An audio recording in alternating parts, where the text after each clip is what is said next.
Jaynagar live में आपका स्वागत है। टेम्पो स्टैंड संचालक के द्वारा ई रिक्शा चालकों के साथ दुर्व्यवहार और अधिक दूरी तक सवारी नहीं ले जाने के खिलाफ दर्जनों ई रिक्शा चालकों ने मधुबनी जिला के जयनगर एसडीओ को ज्ञापन सौंपकर कार्रवाई की गुहार लगाई है।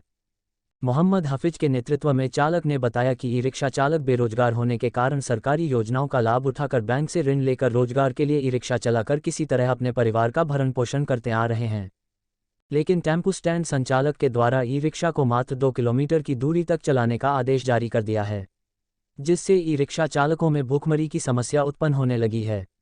चालकों ने आरोप लगाया है कि अन्य टेम्पो को कहीं भी जाने पर कोई पाबंदी नहीं है, लेकिन ई रिक्शा को मात्र 2 किलोमीटर दूर तक ही जाने का आदेश संचालक द्वारा फरमान जारी किया गया है। हम लोग रिक्शा ले चुके हैं। हम लोग को पॉइंट पे आते हैं, जैसे कि स्टैंड हुआ, टेम्पो स्टैंड गुमती के पास है, वहाँ भी आते हैं।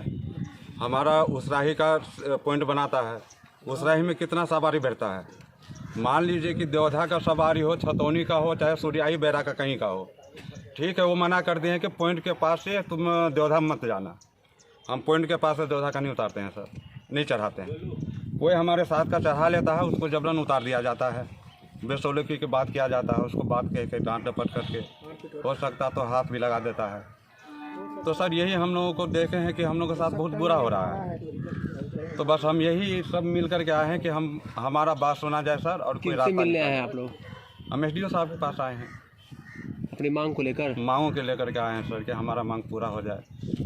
मान लीजिए कि सबसे सर हम लोग लोन पे गाड़ी आप लोगों के पास है? ई रिक्शा है। अच्छा, तो दिक्कत यही हो रही है आप लोगों से? हाँ, दिक्कत यही हो रही है सर। तो इंचार्ज चार्ज देते हैं कि नहीं? इंचार्ज देते हैं। वैसे तो हम लोग को तो ये तो नहीं है कि हम दें उसका पैसा, लेकिन एक भाईचारे के नाते से हम लोग पैसा दे रहे थे। देने के बावजूद कोई सवारी आता है, किसी को बोलता है कि मतलब कोई बैठाओ मत।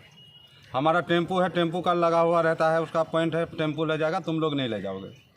हम लोग नहीं लेते हैं। अगर वो सवारी भाग के ऊपर चला जाता, ढलैया जो यूनियन टोल का ऊँचा है, अगर वहाँ से हम लोग भी बैठा के जाते हैं तो वहाँ से भी दौड़ करके खदेड़ करके बैठा उतार करके ले आता है। मान लीजिए सर, हम लोग जितना सवारी सब लोन पे लिए हुए सर, रिक्शा टोटल गाड़ी लोन पे है सर। क्या करेंगे सर, जब कमाएंगे नहीं तो हम सरकार को कहाँ से भरेंगे। क्या नाम हो गया आपका? एमडी हफीज हुआ। दुआरे आए हैं एसडीओ साहब से मिलने के लिए। समस्या ये है कि रात में सवारी बैठा देवधा का तो हमको 2 झापर खींच लिया देवधा और सवारी को उतार दिया। वहाँ पे जो हम लोग को जो इंचार्ज है यहाँ का, कृपाल मुखिया है, उनका लड़का लोग यहाँ रहता है। हम लोग आते हैं, हम लोग घर उसराही हुआ, उसराही यहाँ से स्टेशन से 2 किलोमीटर है। 2 किलोमीटर में हम लोग सवारी यहाँ पे मिलता नहीं है। रिक्शा हो गया कितना, लमसम 50-60 हो गया। हम लोग देवधा जाते हैं, देवधा यहाँ से 4 किलोमीटर है, यहाँ जाते हैं, यहाँ नहीं जाने देता हम लोग। अभी कहीं अगर बाई चांस घुटा के कहीं से आ गया, छतौनी का कोई आ गया, रिजर्व कर लिया, अगर हम लोग 200, 250, 300 में किए तो इनको जबरन उतार देता है। जबरन उतारने के बाद 2 झप्पर मार भी देता है। ऐसे हमारे साथ तो नहीं हुआ, हमारे भाई के साथ रास्ता हो गया। तो हम लोग बोले चलो भाई, अगर हम लोग एक नहीं होंगे तो हम लोग अब कल इनको मारा है, कल हमको भी मार सकता है। यही बात के लिए हम लोग आए। अभी कहाँ आए थे आप लोग? आप लोग हम एसडीओ साहब के मिलने के लिए आए हैं। क्या नाम हो गया? राजेश यादव। जयनगर रिक्शा चलाते हैं, ई रिक्शा।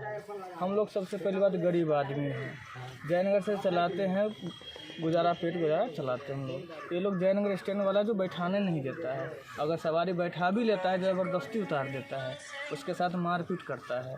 ये समस्या है। लोन तो हम लोग गाड़ी लिए हैं, कहाँ जाएंगे हम लोग। अच्छा, ये बताइए कि इंचार्ज जी आप दे रहे हैं उनको या नहीं? इंचार्ज दे रहे हैं, ठीक है, तब पर भी कोई सुनवाई नहीं रहा। लेकिन सबसे पहली बात, ई रिक्शा का कहीं नंबर नहीं है, जहीं कहीं उतारो चढ़ाओ इसका नंबर है। ये सब कह रहा है कि तुम नंबर में रखो यहाँ पे लगा के। अगर नंबर में लगाएंगे तो दिन भर में मगर 100-200 रुपये नहीं कमा पाएंगे हम लोग। तो फिर हम लोन कहाँ से कमाएंगे, मेरा बीवी बच्चा कहाँ से खाएगा। क्या नाम हो गया आपका? मेरा राकेश कुमार नाम है।